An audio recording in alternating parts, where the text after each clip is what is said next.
제가 오늘은 편지 하나를 준비했습니다. 편지입니다. 사랑하는 당신에게, 날씨는 여전히 덥고 나는 피로가 누적되고 있지만 당신을 생각하면 견딜 수 있어. 하루하루가 고된 싸움이지만 언젠가는 다시 평범한 삶으로 돌아갈 수 있다는 희망을 가지고 있지. 당신의 편지를 읽을 때면 잠시나마 평화가 느껴져. 사랑을 담아 당신의 남편이. 좀 느끼하죠. 이 글은 치열한 전쟁을 이끌던 오늘의 주인공이 전장에서 아내에게 보낸 편지입니다. 이렇게 스윗한 말을 하는 사람이 군인으로서는 굉장히 철저하고 냉철한 전략가였습니다. 그가 쓴 책 보병 공격은 지금까지도 전 세계 사관학교에서 교재로 사용될 만큼 유명합니다. 다양한 면모를 가지고 있었던 그가 바로 오늘의 주인공입니다.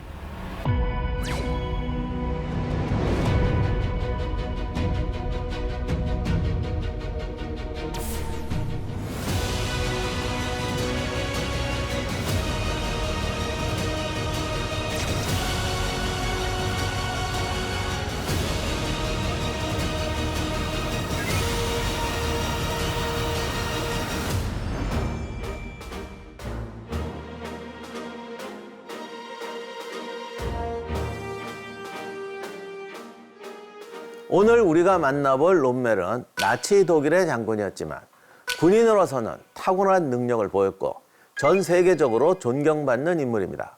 그를 높이 사는 이유는 무엇인지 롬멜에 대해 이야기를 나눠보도록 하겠습니다. 1871년 독일은 프로이센 주도로 24개국이 통합되어 이루어진 통일 독일을 건국합니다. 이 제국은 비렐름 1세를 황제로 하여 강력한 중앙집권 국가로 출범했죠. 군부는 프로이센이 장악했습니다. 그들은 자신들만의 강력하고 특별한 전통과 연대를 지니고 있었습니다. 그런데 롬멜은 프로이센 장교 출신이 아닙니다. 롬멜은 비르텐베르크 왕국의 슈바벤 공국 출신입니다. 이곳은 미넨 서쪽, 울룸 북쪽에 있는 곳이고 롬멜이 태어난 곳은 하이덴하임이라는 곳입니다. 군의 장교는 기본적으로 프로이센 출신들이 장악했습니다. 그러나 자기들만으로는 다 할 수가 없죠. 다른 지역 사람들을 뽑아야 되는데 절대 아무나 뽑지 않고 아주 엄격하고 제한된 선에서 타 지역 출신을 임명했습니다. 근데 이게 지역도 보고 집안도 보고 신분도 받습니다. 지역은 어떤 지역이냐? 이 프로이센 사람들이 인정한 지역. 저기 출신들은 훌륭한 군인을 많이 내던데야. 그리고 귀족 안 돼. 왜? 귀족은 경쟁을 하잖아요. 그리고 귀족들은 좀 게을러요. 어차피 자기들이 중하급 장교로 부릴 거니까 가장 중요한 게 요즘 말로 하면 도전의식, 성장욕 이런 겁니다. 그래서 중산층 출신을 선호했습니다. 그런데 롬멜의 고향인 비르텐베르크는 용병으로 유명한 지역이에요. 바로 그 아래에 있는 울룸이 나폴레옹하고 프로이센하고 대판 붙었던 지역이죠. 그렇기 때문에 지역에서 합격했고 집안도 합격합니다. 롬멜의 아버지는 중학교 교장으로 수학교사 출신이었습니다. 어머니는 장관의 딸인데 아버지가 귀족은 아니고 평민 출신에서 성장해서 장관이 된 분의 딸이었습니다. 아버지를 닮아서 수학을 되게 중요시했습니다. 나중에 전쟁터에 있으면서 이렇게 편지 보낼 때도 아들 성적, 등수 이런 거 안 물어봐요. 수학 성적만 물어봐요. 나 롬멜 집안에 태어났으면 파문당했을 겁니다. 아버지는 롬멜에게 사관생도가 되라고 적극 추천했습니다. 굳이 군에 관심이 있어서가 아니고 롬멜이 일단 운동을 잘했어요. 운동을 잘하고 성실하니까 출세하고 성공하는 데는 역시 장교가 되는 게 좋겠다라고 생각했던 거죠. 당시 장교는 여성들에게 제일 인기 있는 남편감으로 꼽히고 있었습니다. 독일 장교 시스템은 좀 독특한데요. 중등학교 교육을 받은 사람들한테 사관 후보생 자격 시험을 봐서 합격하면 뽑습니다. 근데 이걸 우리처럼 국가고시로 뽑는 게 아니고 연대에다 지원을 해요. 그럼 연대에서 얘를 시험 성적부터 품성, 지방까지 다 봐서 연대에서 뽑습니다. 전쟁 전 사관학교와 군에서 롬멜은 착실하고 자기 관리 잘하는 사람으로 뽑혔습니다. 그러나 아무도 특별하다, 대단하다, 뭐 크게 될 거다 이런 평가는 아무도 안 내리고요. 그냥 군인들이 볼 때 제일 평범하고 무난한 게 뭐겠어요? 체력 좋고 열심히 하고 성실하고 아침에 일찍 일어나고 지각 안 하고 뭐 그러면 됐지. 딱 그런 평가였어요. 그래서 사실 성적과 평가는 그냥 평범, 중간 이하였습니다.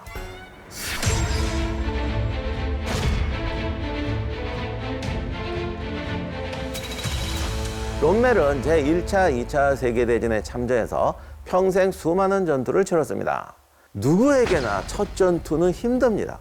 아무리 훈련을 잘한 부대도 첫 전투는 공포고 때로는 거의 절반이 전멸하기도 하고 어수룩한 실수를 무수히 반복합니다. 자, 그러면 롬멜은 운으로 살아남았을까? 능력으로 살아남았을까? 그 첫 전투에서 어떤 능력을 보였을까? 이것을 한번 살펴보도록 하겠습니다. 1914년 7월 28일 제1차 세계대전이 시작됩니다. 롬멜은 보병소위 비르텐베르크 연대 소속이었죠.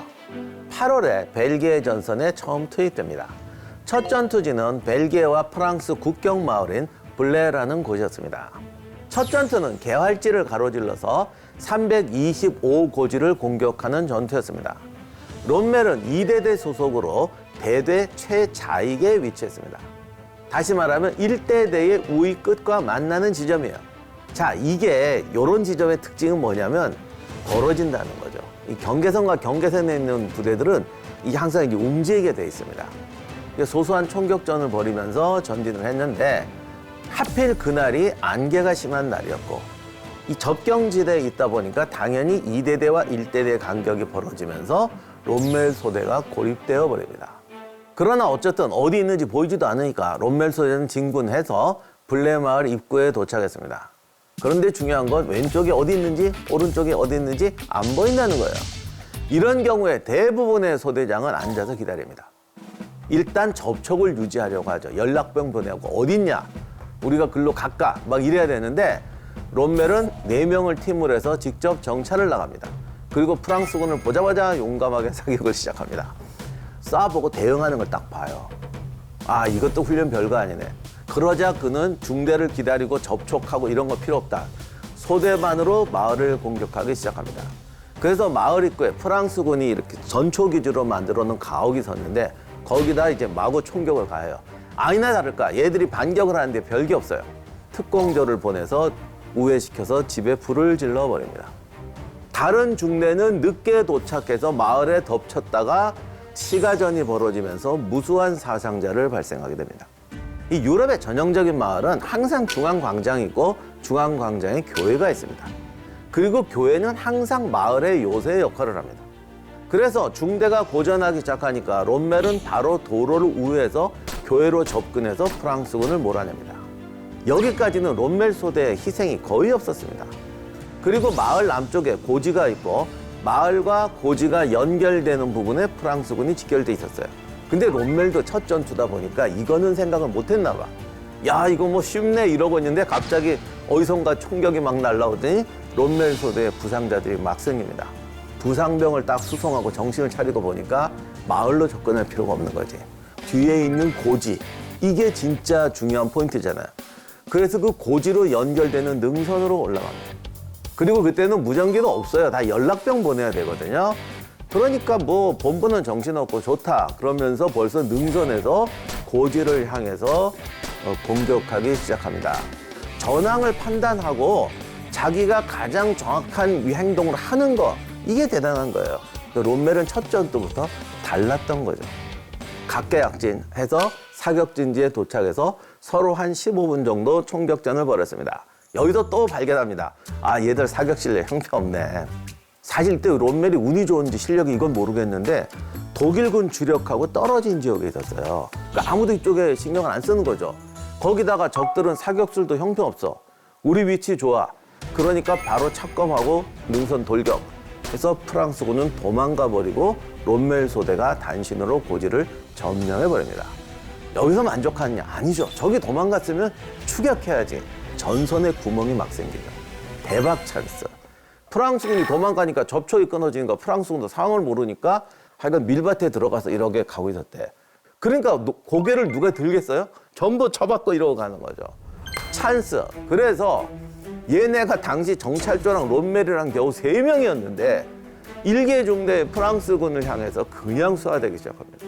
총알 안 날라올 때도 고개 쳐박고 있었는데 총알이 날라오면 어디서 날라오지 하고 누가 고개를 들겠어요. 이 세 명은 이럴 줄 알고 서서 마음껏 쏴가지고 엎드려 쏴가지고 이런 게 롬멜의 무서운 거예요. 상대방의 한 가지 행동을 보고 그 다음 행동을 예측하고 대담하게 행동하는 거예요. 이래서 롬멜은 첫 전투에서부터 세 명이서 일개의 중대를 쓸어버리는 전투를 해버립니다. 마지막으로 이제 최종 감제고지가 남았어요. 여기서 롬멜이 공격하려고 하니까 독일군 주력이 너무 멀어져 있었고 이때 갑자기 이제 롬멜이 쓰러져 버립니다. 첫 전투였잖아요. 얼마나 신경을 많이 썼겠어요. 그리고 또 롬멜의 치명적인 약점이 하나 있는데 위장이 약해요.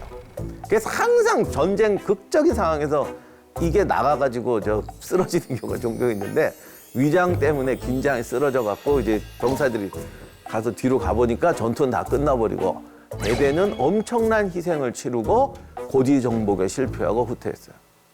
당시 롬멜 대대는 단 하루 만에 장교 25%, 병사 15%를 손실했습니다. 이 전투가 첫 전투였음에도 이 롬멜의 모든 특성이 잘 드러나죠. 신중한 관찰, 정확한 통찰, 확신, 빠르고 대담한 실천, 한계까지 밀어붙이는 욕심. 근데 이거 욕심이라고 하는데 롬멜은 이걸 왜 욕심이냐고 그래. 당연한 거지. 그 다음에 이제 많은 사람이 지적하는 상부 지시 안 기다리는 병.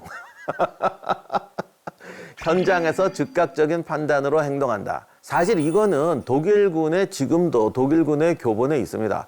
장교는 자기 판단에 대해서 확고한 자부심이 있어야 되고 정확해야 되고 그리고 책임 회피라는 걸 해서는 안 된다. 독일군 교훈의 1조가 책임은 양도할 수도 나눌 수도 없는 것이다. 롬멜은 여기에다가 하나 더 플러스 알파가 있습니다. 이거는 자기 책에 넣고 내가 판단한 건데 내가 할 수 있는 일을 남이 대신할 수가 없다. 그러니까 뛰는 거야. 근데 이거 솔직히 진짜야. 그 사람 쓴 모든 책을 보면요. 이런 의식이 확실해요.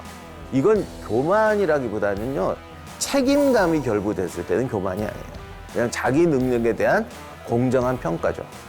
현장에 매몰되지 않고 마치 인공위성에서 보고 있는 것처럼 현장을 분석하고 항상 최선의 방법을 찾는다. 이것만 해도 소대 전력의 절반은 구했을 거예요. 이게 독일군이 말하는 임무형 전술의 숨은 목적입니다. 임무형 전술은 모토가 목표만 지정하고 방법은 지휘관의 재량에 맡긴다는 거죠. 그런데 사실 이렇게 하는 건 최고의 영재입니다. 보통 사람들은 이렇게 하라고 해도 안 해요. 방법을 가르쳐 주세요. 제가 그냥 시키는 대로 하겠습니다. 이게 70~80%가 넘습니다. 그리고 보통은 목표를 지정하면 이미 방법도 자기 머릿속에 입력이 됩니다. 사실은 대부분이 자기가 알고 있는 방법대로 고정된 방법대로 실천하게 돼요. 그러다 보니까 전투가 늘 경직되고 이제 남들이 보면 바보 같아 보이는데 포탄이 떨어지고 사람이 죽어가는 상황에서는 그런 기계적인 반응을 하게 되는 거죠. 그럼 왜 독일군은 임무형 전술을 하려고 하느냐? 그런 과정을 알기 때문에 자꾸 부담을 주는 거예요. 방법을 찾아내는 게 아니라 한 발 물러서서 객관적으로 생각할 수 있는 계기를 줍니다. 이렇게 돼서 자기 머릿속에 있는 맹목으로 하는 게 아니라 한번 돌아보고 했을 때 그 사람이 이제 발전하게 되는 거고 그 과정을 통해서 안 발전하는 사람은 지휘관이 알게 되는 거죠. 아, 쟤는 그냥 매뉴얼대로 써먹어야겠구나 라고 알게 되는 겁니다.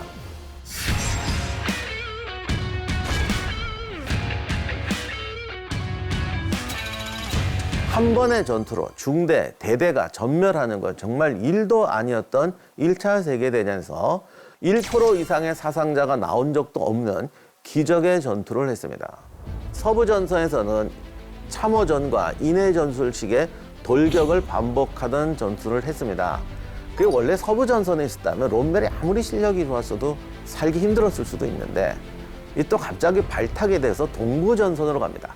동부전선이 러시아 전선이 아니라 산악지, 알프스 산악지대로 배치가 됩니다.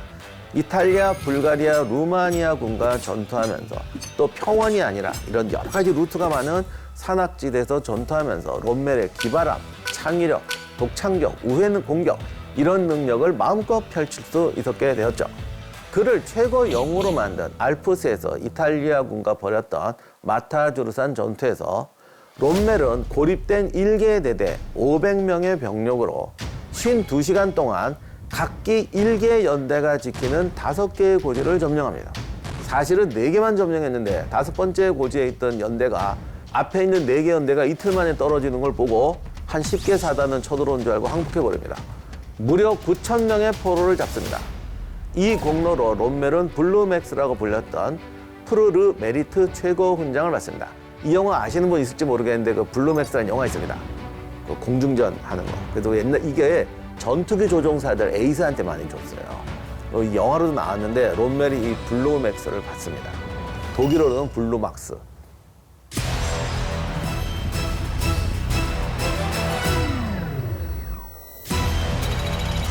1차 세계대전에서 롬멜이 아무리 빛나는 활약을 했어도 대대병력 가지고 뭘 하였습니까? 독일은 패전합니다. 종전이 되자 롬멜은 패전국의 초급 장교로 평범하고 불안정한 삶으로 돌아가게 됩니다. 베르사유 조약으로 독일군이 위축되면서 군대가 대폭 줄었죠. 이때 전역을 안 한 게 그냥 기적이고 다행이었을 정도였습니다. 게다가 블루맥스도 프로이센 장교단이란 이 엄청난 벽을 깨기에는 어림도 없었죠. 대위에서 소령으로 진급하는데 무려 15년이 걸립니다. 그런데 롬멜은 절대로 욕망을 포기하지 않았고 항상 주어진 상황에서 최선을 다하고 방법을 찾는 사람이었어요. 그러다 보니까 전시에는 전쟁의 신이라고 불릴 정도로 괴물이 되지만 평상시에는 좀 평범해지는 경향이 있습니다. 1927년에 롬멜은 부인을 오토바이 뒤에 태우고 자신이 싸웠던 전적지를 돌아다니면서 사진을 찍고 답사를 했습니다. 그 롬멜 부인이 굉장히 그 요즘 옛날 치면 현모양처형 부인이어가지고 이 오토바이 여행 끝나고 선언을 했대. 다시는 나 끌고 가지 마. 롬멜은 1929년 드레스덴 보병학교의 전술학 교관이 돼서 4년간 복무합니다. 1935년에 중령으로 진급해서 포츠담 보병학교의 교관이 됩니다. 그런데 이 중령으로 만족할 수 없잖아요. 부인 오토바이 타고 다니면서 정리했던 1차 대전 때 자료를 만들어서 출간을 합니다. 이거 함부로 군대는 누가 출간하면 되게 건방지다는 소리 들어요. 그런데 요걸 또 생각해가지고 교재, 보병학교 교재로 나는 출간을 했지 내가 잘난 척 하려고 전술 가르치려고 출간한 게 아닙니다 라고 해서 책 제목이 보병공격입니다. 보병전설. 그래서 이 책이 명목은 전술교본이었는데 읽어보면 완전히 무슨 무협지잖아. 당시에 어마어마한 인기를 끌어가지고 베스트셀러가 됩니다. 보병공격은 롬멜이 제1차 세계대전에서의 실제 경험을 바탕으로 쓴 전술서입니다. 다른 책들과 달리 생생한 1인칭 시점으로 전투 상황을 묘사해서 읽는 사람들이 마치 전장에 있는 듯한 몰입감을 줍니다. 이 책은 정형화된 이론이 아니라 지형과 상황에 맞게 유연하게 전술을 운영하는 방법을 강조합니다. 이건 뭐 롬멜의 평생의 지론이죠. 대부분의 전술서는 대규모 부대나 어떤 전역 단위의 전략을 설명하는데 이 책에서는 소규모 부대의 전투를 중심으로 실용적인 전술 교훈을 전달하고 있습니다. 그래서 전투 중에 어떤 판단력, 지휘관의 리더십에 대한 통찰도 깊이 담겨 있습니다. 제가 많은 사람들 물어봐서 강의할 때요. 돌격 앞으로 할 때 병사들이 안 나가요. 무서워서. 그럼 어떡합니까? 그러면 한 명 즉결처분하고 막 이러는 거 아닙니까? 대부분 이렇게 말씀하세요. 롬멜이 그런 상황에서 딱 한 번 권총으로 협박한 적은 있어요. 내 평생의 수치로 알고 있다. 이렇게 해서는 안 된다고 말합니다. 그러니까 전쟁터에서 너 안 나가 이놈, 너 죽어 이렇게 할 정도면 이미 리더 자격 없다는 거예요. 말도 안 되는 명령을 내려도 저 사람 말대로 이긴다라는 거를 평소 훈련할 때 리더가 보여줘서 그 검증을 가지고 병사들하고 싸우러 나가야지. 이렇게 해도 돼요? 이러다 죽는 거 아니에요? 이렇게 되면은 이미 리더 자격 없다는 거예요. 이 책을 읽고 감동했던 사람이 한 분 있습니다. 히틀러죠. 히틀러가 이걸 읽고 감동받아서 롬멜을 진급시켰다는 이야기도 있는데 이 책이 없었더라면 롬멜이 장군 진급을 못 해줄 수도 있다라고 하더라고요. 근데 이건 미확인 보도예요. 이 경험을 바탕으로 롬멜은 제2차 세계대전 때도 목에 카메라를 걸고 지휘했습니다. 이게 원래 이거 기갑부대 지휘관들 보면 이렇게 망원경 걸고 있잖아요. 롬멜을 그 망원경 걸고 찍은 사진도 있는데 실제로는 카메라 걸고 다녀가지고 롬멜 싫어하는 사람은 그 자식이 한 게 뭐가 있어. 전쟁터에서 사진만 찍었잖아. 이렇게 하는 사람도 있었어요. 근데 이 양반 진짜 대단한 게 사령부에서도요. 전투 보고서가 아니라 정말 정리된 원고를 남깁니다. 전쟁터에 있는 지휘관이 그렇게 한가할 수가 없어요. 자기가 직접 비행기 타고 경비행기 타고 정찰하는 것도 거의 롬멜이 선구적으로 했어요. 그런 사람이 밤에 잠도 안 자고 또 와도 이걸 쓴다는 게 진짜 대단한데 글을 잘 써요 또. 아무튼 이렇게 해서 2차 세계대전 때 롬멜이 쓴 기록을 가지고 출간한 원고가 더 롬멜 페이퍼스입니다. 우리말로는 롬멜 전사록이라고 번역이 됐습니다. 근데 다만 이게 중간중간에 좀 빠진 원고가 있고 특히 그 중요한 엘 알라메인 전투같이 중요한 게 몇 개가 빠졌어요. 뭐 결정적일 게 없더라고. 그 일부러 뺀 게 아니라 누가 훔쳐갔어요. 근데 아직까지 발견되지 않고 있습니다. 히틀러는 롬멜의 책도 마음에 들었고 롬멜이 프로이센 귀족이 아니라는 것도 솔직히 마음에 들었던 것 같습니다. 그래서 히틀러 자기도 1차 세계대전 보병 출신이라 그 다른 장교들과 달리 현장 경험을 이게 되게 중시하고 너 저기 물 날라봤어? 화장실 청소해봤어? 뭐 이러면서 이제 맨날 잘난 척했거든요. 그래서 이제 롬멜 좋아했대요. 근데 여기서 끝내는 게 아니고 롬멜을 실제 데리고 있어 보니까 일을 잘하거든. 그래서 옆에다 놓고 이제 애지중지하기 시작합니다. 그리고 1938년에 체코 침공을 두고 군부하고 엄청 마찰을 일으키고 있었습니다. 이때부터 히틀러는 군부를 장악할 궁리를 하게 되는데 그러다 보니까 비프로이센계 장교가 필요하다는 생각했겠죠. 그러니까 또 롬멜한테 주목하게 됩니다. 그래서 롬멜을 경호대장으로 임명합니다. 이때 대령이었는데요. 근데 롬멜은 진짜 일을 잘해가지고요. 뭐 일 생기면 이렇게 기발하게 잘해요. 가다가 한번 군중이 몰려들어갖고 교통체증이 났대요. 경호팀이 제일 싫어하는 게 왜 팬이라고 막 몰려들어서 길 막히는 거잖아요. 이럴 때 막 당황하니까 그거를 어떻게 딱 깔끔하게 정리를 하더니 길 뚫고 이런 거 되게 잘해요. 그러니까 히틀러가 점점 마음에 드는 거죠. 그래서 롬멜을 좋아하게 됩니다. 그래서 1939년 6월에 롬멜을 소장으로 승진시킵니다. 이러면 또 갑자기 대령에서 어떻게 소장이 됩니까? 원래 독일군은 장군이 소장부터입니다. 웃기면 계급 순서가 달라서 그렇습니다. 폴란드 침공 때 롬멜은 야전에 있지는 않았습니다. 육군사관학교 교장이 됩니다. 제2차 세계대전이 발발했으나 당시 서부 전선은 조용했던 상황이었죠. 1940년 2월에 갑자기 롬멜이 제7기갑사단으로 부임하게 됩니다. 보병 출신이잖아요. 기갑에 대한 경험이 전혀 없었습니다.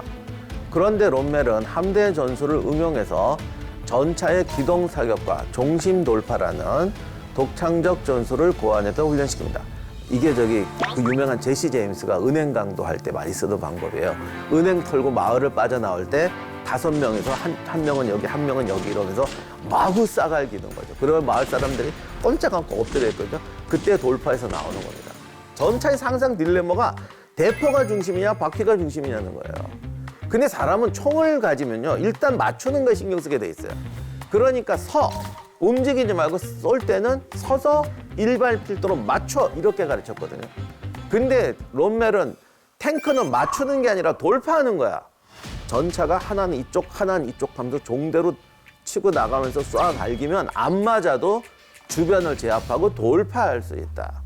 그러면 한 대 쏴서 맞추는 것보다 전체를 잡을 수가 있다. 이렇게 해서 기동, 포격, 이동 전술을 훈련시키게 됩니다. 그래서 롬멜 사단이 그 어떤 부대보다도 빠르게 돌파하고 전선을 빨리 장악하게 되는 거죠. 1940년에 프랑스 침공은 독일군의 능력을 세계에 알린 사건이었습니다. 전격전에 휘말린 프랑스군은 6주 만에 항복해버리죠. 마지노선을 무너뜨리는데 한 보름 정도 걸렸는데 사실 이때 전쟁은 끝난 거랑 마찬가지였어요. 프랑스 전체를 이렇게 장악하는데 6주가 걸린 거죠. 아르덴스풀 통과해서 했던 작전이 낫질 작전, 지엘 슈니트인데 낫질 작전은 만슈타인과 구데리안의 작품이었지만 사단장으로 참전한 롬멜은 빛나는 전공을 세웁니다. 이때 롬멜이 다른 사단의 작전 구역하고 막 침입하고 다투고 막 이럽니다. 원래 군대는 자기 길이 다 있어요. 옆길로 가면 안 되거든요. 근데 롬멜이 막 싸워요. 이거 내가 가야 된다고. 원래 저쪽에 있어야 되는데 너무 빨리 전진하고 여기까지 온 거예요. 그러니 내가 왔으니까 너 길 비켜. 우리가 갈게. 막 이래갖고 싸우고 난리칩니다. 이런 거 보고 어떤 분들은 막 충격받고 야, 저 사람 저거 뭐 이러는 분도 있는데 제가 아까 말씀드렸지만 욕망을 가지는 게 나쁜 건 아니에요. 그거를 제대로 실현할 능력이 있느냐를 판정하는 게 중요한 겁니다. 그러나 비열한 수단을 쓴 건 아니잖아. 자기가 이렇게 한 건 아니고 상사한테 말해갖고 우리가 가겠어요. 나한테 맡기세요. 뭐 잘못됐나? 전격전의 원리 중 하나가 적보다 빨리 진격하는 겁니다. 낙오하는 부대를 소탕하지 말고 그냥 버리고 가요. 고정진지에서 저항하는 적이 있으면 그냥 피해가요. 시간 끌지 말라는 거죠. 그럼 왜 이렇게 빨리 가느냐? 전속으로 전진해서 후퇴하는 애들이 재집결해서 2차, 3차 방어선을 형성할 기회를 안 주는 거예요. 그래서 밀어붙이면 최소의 희생으로 최대의 효과를 거둘 수 있다는 거죠. 근데 여기에 뜻하지 않은 효과가 나오는데 너무 빨리 무너뜨리니까 2선 애들이 도망가잖아요. 그럼 2선에 있던 아군이 3선에서 방어하려 한 애들을 밀어붙여요. 그리고 마구잡이로 도망오니까 뒤에 있는 방어선을 무너뜨려 버리는 겁니다. 이게 사실 로마군도 이런 경우 있는데 옛날 전쟁에서 이런 일이 되게 많습니다. 그렇다면 롬멜은 전격전을 어떻게 활용했을까요? 너무 빠르게 전진하느라 그날 밤엔 보급도 받지 못했어요. 한약 아끼느라 총 한 발 쏘지 않고 쭉 밀고 나갔죠. 도로는 피난민이랑 프랑스군 차량으로 엉켜 있었지만 프랑스군은 우리를 보자마자 무기를 버리고 도망치거나 바로 항복했습니다. 우리의 선제 공격 한 번에 프랑스군은 무너졌습니다.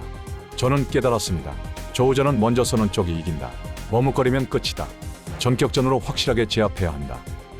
롬멜은 이런 사항들을 모두 기록해 놓았습니다. 그는 글을 진짜 잘 썼는데 독일인답게 진지하면서도 요약 정리를 참 깔끔하게 하고 명석합니다. 그래서 뭐 도망가니까 적군이 이렇게 무너지고 어떤 일이 났다는 걸 아주 엔지니어 페이퍼처럼 깔끔하고 명석하게 정리해 놓습니다.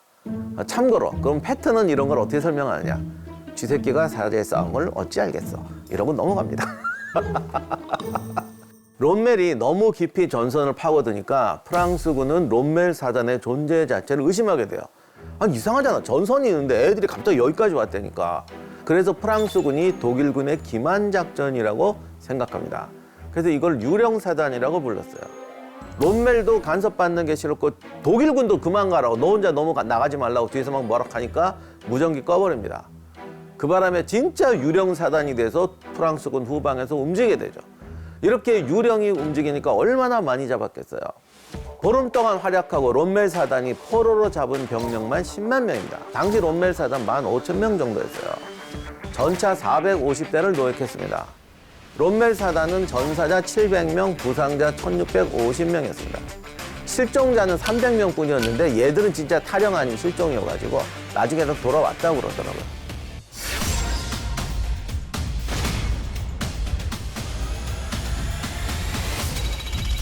1940년 제2차 세계대전이 시작되자 이탈리아는 자국의 식민지였던 리비아에 주둔한 군대를 동원해서 영국이 지배 중이던 이집트를 침공합니다. 아주리 군단과 레드코트 영국군이 맞붙게 됩니다.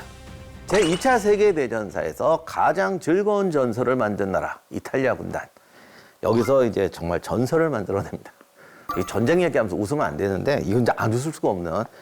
이렇게 기세 좋게 쳐들어가는데 그냥 박살이 나가지고 영국은 원래 여기 침공할 마음도 없었는데 얘들이 쳐들어와서 죽어주니까 쫓아가가지고 이제 여기까지 막 밀리게 됩니다. 영국군이 이제 신나게 들어가요.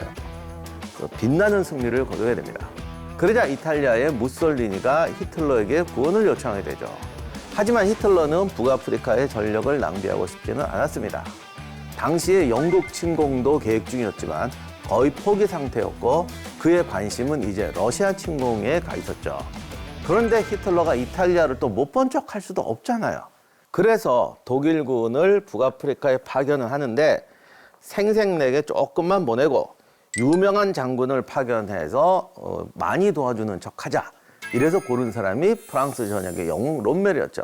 근데 여기에 대해서는 또 다른 설도 있는데 프로이센 장교단들이 대부분 이제 그 주력이 소련으로 가야 되는데 롬멜 데려가면 저게 또 우리 공을 가로챌 것이다. 이래갖고 싫어해서 롬멜을 저기 처박자 그랬더니 오케이 그러고 이래서 보냈다는 설도 있습니다. 이때 영국군은 이 정도까지 진격해 있었어요. 그런데 이제 어느 정도 진격했으니까 쉬어야 됐는데 당시 시르테라는 곳에서 대치 중이었어요. 그런데 이게 사막이라는 곳은 적응 훈련하는데도 보통 6개월 정도가 걸립니다. 처칠은 독일군이 막 도착했으니까 6개월은 훈련해야 될 거 아니야. 그러니까 당장 전투하지는 못할 것이다. 그래서 이 뛰어난 영국군 부대를 그리스로 보내버립니다. 그리스로 보내고 그리스에 있던 신병사단들을 데려다가 여기를 막았어요. 롬멜은 방어만 할 생각이 전혀 없었죠. 그래서 이 공격할 루트를 찾아봅니다. 근데 여기가 이제 아래쪽이 사하라 사막인데 이게 사막이 한 5,000km 돼요. 롬멜이 비행기를 타고 땅을 정찰하다가 나 이거 진짜 이해가 안 가는데 내려가 보지도 않았어요. 하늘에서 보고 저거 탱크 갈 수 있을 것 같은데 그래가지고 가자 그럽니다.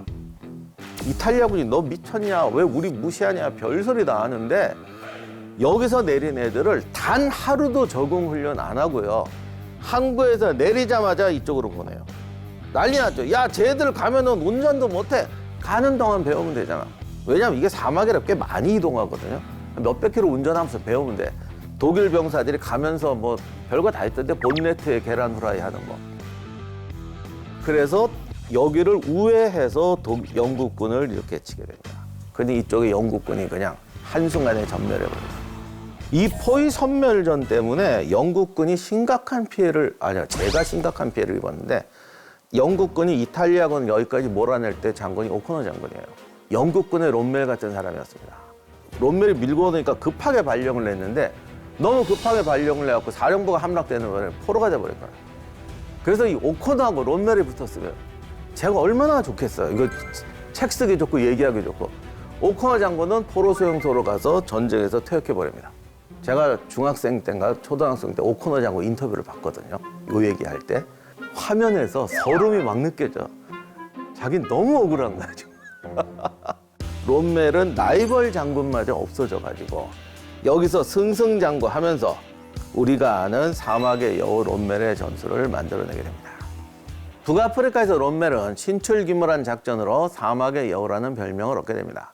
기발한 택략, 상식을 깨는 전술, 대담함 이런 것들이 롬멜의 특징이에요. 뭐 예를 들면 비행기 엔진을 뜯어가지고 모래바람으로 날려서 전차 부대가 있는 것처럼 위장을 했다. 어디 무슨 삼국지에나 나올 것 같은 이야기가 여기서 실현이 됩니다.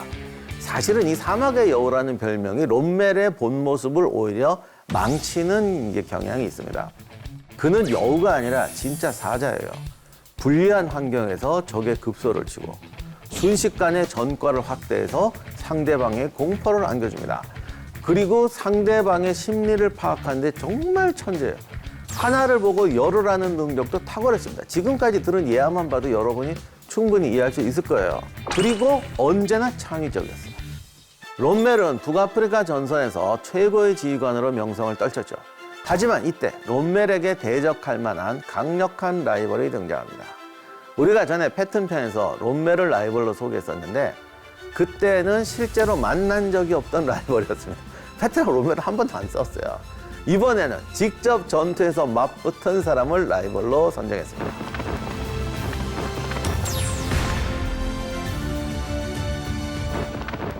롬멜의 라이벌 몽고메리는 제2차 세계대전 당시 영국군을 이끈 대표적인 지휘관입니다. 몽고메리는 전쟁사를 좋아해서 근무지 주변에 격전지를 답사하고 다녔죠. 야전 지휘관보다는 교육, 조직 관리에 유능한 사람이란 평가도 있었습니다. 북아프리카에서 영국군이 자신감을 잃어버리자 영국은 롬멜이란 창으로 대응할 게 아니라고 판단합니다. 진짜 영국군 장교들이 이게 트라우마, 공포증, 포비아 이렇게 걸려버려요. 그러면 영국군의 장점은 뭐냐? 물량과 안정감이죠. 그렇기 때문에 조직력의 승부를 걸고 관리형 장군인 몽고메리를 전격적으로 발탁해서 북아프리카로 보냈습니다. 당시 사막의 여우로 통했던 롬멜은 과감하고 기동성이 뛰어난 정격전 스타일을 추구했고 최전방에서 병사들과 함께 싸우며 직접 지휘하는 사령관이었습니다. 반면에 몽고메리는 철저하게 계획하고 신중하게 준비한 뒤에 공격하는 스타일이었습니다. 병력 정비와 보급에 능하고 병사들의 사기 관리도 철저하게 했죠. 하지만 완고하고 고집이 센 편이라서 동료들과 충돌도 있었습니다. 그에 비해서 롬멜은 아군과 적군 모두에게 존경받았던 카리스마 있는 지휘관이었는데 지나치게 공격적이고 보급을 무시하는 경우가 많아서 지속력이 잘 무너지곤 했습니다. 반대로 몽고메리는 너무 조심스러워서 기회를 놓치는 경우가 있었는데 이 두 사람이 맞붙는 엘 알라메인 전투에서도 두 사람의 특징이 드러납니다. 여기서부터 평가가 엇갈리는데요.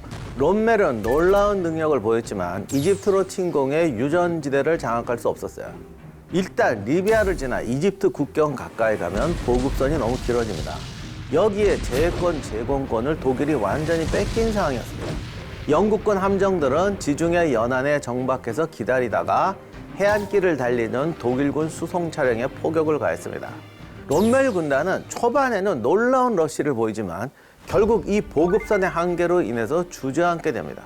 영국군은 방어에 전념했어요. 어느 정도 선제권을 빼앗기고 후퇴해도 후방 보급선을 공격해서 결국 롬멜이 공세 한계에 도달하게 한다. 이런 작전이었죠. 롬멜은 이 전술적 약점을 끝내 극복하지 못했지만 공세를 할 때는 정말 예상을 깬 공격, 전설적인 어떤 작은 승리들을 거둠으로써 비록 목표 달성에는 실패했다고 해도 승자보다 더 영웅이 되었습니다. 그러나 미국까지 참전하자 북아프리카 군단은 완전히 수세에 몰리게 됩니다. 롬멜은 이 부대를 철수시켜 다른 전선에 투입하자고 히틀러에게 건의하지만 히틀러는 거부합니다.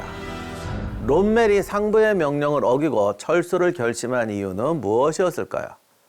히틀러는 한 발짝도 물러서지 말라고 했죠. 하지만 보급도 끊기고 연료며 탄약, 식량까지 다 떨어졌었습니다. 사막은 너무 험했고 시간도 없었습니다. 그래서 제 판단으로 철수를 결정했습니다. 이대로 있다간 누구도 살아남을 수 없을 거라 생각했어요. 저는 제 부하들을 버릴 수 없었고 한 명이라도 더 살리고 싶었습니다. 결국 건강이 악화된 롬멜은 본토로 후송되었고 북아프리카 군단은 현지에서 소멸됩니다. 몽고메리는 롬멜 포비아를 극복하고 엘 알라메인 전투에서 승리를 거두며 그야말로 영웅이 됩니다. 이후 오버로드 작전 때도 영국군을 지휘하게 되죠. 그런데 몽고메리에 대해서도 극단적인 평가가 있습니다.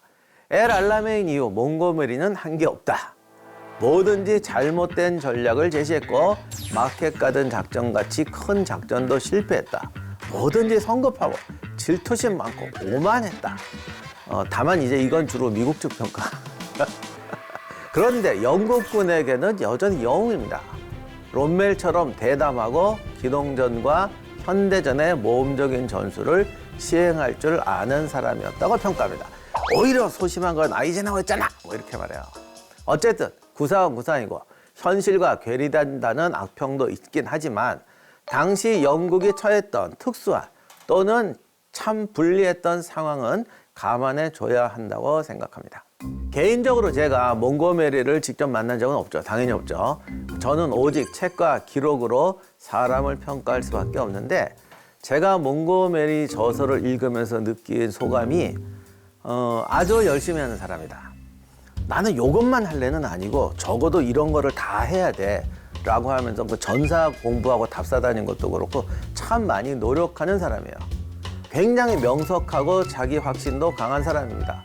그런데 이 전쟁사 설명할 때 좀 넓고 포괄적으로 설명해야 되는 문제는 딱 몇 가지 지표로 이렇게 찔러버리는 경향이 있더라고요. 이게 아마 편협해 보이고 오만해 보이는 이유가 아닌가 싶기도 한데 반대로 이랬기 때문에 엘 알라메인 같이 상호 간의 장단점이 분명하고 과제도 뚜렷한 이런 특이한 개성적인 전투에서는 남이 못하는 것을 보고 문제를 단순하고 깊게 들어가서 상대를 부수는 그런 승리도 거둘 수 있지 않았을까 그렇게 생각합니다. 나중에 유럽 전선 사령관이 되어서 너무 넓은 전장을 운영하다 보면 확실히 그의 사고나 전략적 방향은 한계에 부딪히는 모습을 보입니다. 그러다 보니까 이제 영국은 여전히 존경하고 미국은 비판도 많은 이런 상황이 벌어진 것 같습니다.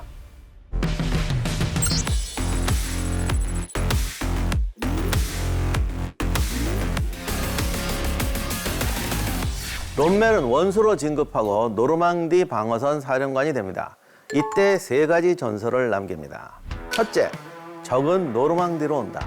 정말 탁월한 전략적 통찰이었죠. 히틀러와 대부분의 독일 장성들은 노르망디에 항구가 없어요. 그래서 일로 올 수가 없다라고 생각했습니다. 하지만 롬멜과 에리 마르크스 장군 같은 진짜 전략가들은 항구를 직접 공격하는 것은 100% 불가능하기 때문에 연합군은 해안에 직접 상륙할 수밖에 없다고 주장했습니다. 그러면 또 묻잖아요. 항구가 없는데 어떻게 그럼 상륙하니? 그건 내가 고민할 문제가 아니잖아. 항구를 어떻게 하느냐는 건 자일이 걱정할 문제고 우리가 확실하는 건 이쪽으로 온다라는 거죠. 원칙이 먼저고 방법은 원칙에 조응하는 겁니다. 적에게도 그 정도 능력은 있다라고 판단을 한 거죠. 두 번째 전설. 노르망디로 오는데 노르망디도 꽤 넓어요. 어디로 오느냐? 여기로 온다. 오자마자 해변을 돌다가 갑자기 바닷가에 딱 서더니 여기로 온다 그랬어요. 거기가 바로 라이언 일병 구하기의 무대인 오마하 해변입니다. 물론 연합군이 오마하로만 온 건 아니죠. 여기저기 상륙하는데 가장 중요한 데가 오마하였거든요. 그래서 여기로 온다 그럽니다. 또한 롬멜은 저기 글라이더와 낙하산 부대를 활용할 것이라고 판단했어요. 그래서 대글라이더 방어용 장애물을 고안하고 설치했습니다. 그리고 또 기발하게요. 강하 지역에 물을 흘려서 수공하는 방법을 생각해냅니다. 낙하산병이 떨어질 때 한 1.5m, 2m 정도 이렇게 깊이로 이렇게 물을 덮어버리면 장비가 워낙 무겁기 때문에 못 헤어나와요. 그래서 실제로 그날 익사해서 죽은 낙하산병도 꽤 있습니다. 하여간 기발한 거 생각하는 것도 정말 탁월해요. 세 번째 전설. 이건 이제 정말 전술적으로 중요한 건데, 적은 해변에서 격파한다. 옛날부터 그 유명한 말이 한치의 땅도 빼앗기면 안 된다. 이게 정치가들이 하는 말이거든요. 이것 때문에 무수한 병사들이 죽고 전쟁에서 실패하게 됩니다. 근데 진짜 전쟁할 때 싹 지워야 되는 말이 이 말이야. 한치의 땅도 빼앗겨서는 안 된다. 이 한치의 땅도 빼앗겨서는 안 된다라는 거를 이겨낸 게 종신방어예요. 상륙하면 끌어들여서 격파한다. 우리가 제일 잘하는 방법으로 싸운다. 이렇게 생각하고 있었습니다. 그런데 롬멜은 그거는 다른 데서 싸울 때 얘기지. 대규모 상륙작전은 종신방어는 필요 없어. 해변에서 적이 기갑부대도 없고 병사들만 이렇게 보내가지고 이렇게 소총 들고 헤매고 모래사장에서 헤매고 있을 때 기갑부대와 최고의 전력으로 해변에서 밀어버려야 돼. 이게 해변에서 격파한다는 얘기. 근데 지금 생각해보면 롬멜 말이 맞긴 맞아요. 안 해봤으니까 알 수는 없지만 아무튼 정통한 교리에 매이지 않고 적의 가장 약한 곳을 때 쳐야 한다라는 이론 자체는 굉장히 훌륭한 전술적 판단이죠. 결론적으로 롬멜은 노르망디 상륙을 예견했고 침공 지점을 찍었고 방법도 찍었고 해변에서 적을 격퇴한다는 새로운 전술 개념도 강하게 보여주었죠. 기갑부대 운영론을 놓고 롬멜은 룬트슈테트 원수와 논박을 벌인 적이 있어요. 히틀러까지 나서도 중재를 하는데 어정쩡하게 중재를 해가지고 아무짝에 쓸데없게 만들어놔요. 그 바람에 연합군이 상륙하는 날 롬멜은 기갑부대 운영권을 빼앗기게 됩니다. 상륙작전 당일에 롬멜이 사령부에 있었다면 뭔가 극적인 조치를 했을 수도 있어요. 롬멜의 능력이 그거잖아. 항상 무에서 유를 창조하고 뭔가 기발한 거 하는 거. 그런데 정말 치명적이게 그때 롬멜이 노르망디에 없었습니다. 상륙일인 6월 6일이 아내의 생일이었는데 생일 축하도 하고 히틀러도 만나야 되고 그리고 아까 말씀드렸지만 사모님이 좀 여행하는 걸 싫어하셔가지고 그 먼 데까지 생일 선물 들고 찾아갑니다. 6월 6일이 연합군이 상륙작전할 수 있는 거의 마지막 시기였습니다. 기후, 간만조 이런 것 때문에 이거 놓치면 한 2달 넘어가야 되고 사실상 다음 해로 넘어가는 판이었어요. 그런데 일기예보를 보고 롬멜이 연합군은 못 온다고 확신을 하고 집으로 가버렸어요. 연합군이 상륙했다는 전화를 집에서 받고 차 타고 오는데 롬멜답지 않게 뒷좌석에서 2시간 동안 내가 바보야 어마어마하게 후회했다고 그러더라고요. 결국 연합군은 오버로드 작전에 성공했고 독일군의 방어선도 돌파하게 되죠. 롬멜은 후퇴를 금지하고 전략 재량권을 제한했던 히틀러의 고집스러운 지시에 정말 화가 나게 됩니다. 이때는 서부전선뿐만 아니라 동부전선에서도 히틀러의 무모한 명령 때문에 독일군의 문제가 막 터지고 있을 때였어요. 그러다 보니까 히틀러에 실망한 장군과 장교들이 전쟁을 멈추기 위해서는 히틀러를 암살해야 된다는 음모를 꾸미게 됩니다. 1944년 7월 20일에 영화로도 나왔던 히틀러 암살 미수 사건이 발생합니다. 이 사건의 문제는 롬멜이 연루되었다는 거죠. 정말 연루되었느냐 안 연루되었느냐는 아직도 논쟁이 있는데 롬멜의 참모장이었던 한스 슈파이델이 음모의 중심에 있었던 사람인데 자기가 살기 위해서 그랬는지 롬멜이 연루되었다고 이제 증언을 해버립니다. 슈파이델은 롬멜을 대통령으로 생각을 했고 롬멜은 국방부 장관 정도를 생각하고 있었다는 설도 있습니다. 그러나 여기에 대해서 또 반론도 있고 롬멜 가족들은 이 얘기에 대해서 명예훼손이라고 소송까지 했습니다. 하지만 제2차 세계대전이 종식되기 전에 히틀러도 스스로 생을 마감했고 롬멜도 강제적으로 스스로 삶을 마감하는 형태로 운명을 다하게 됩니다.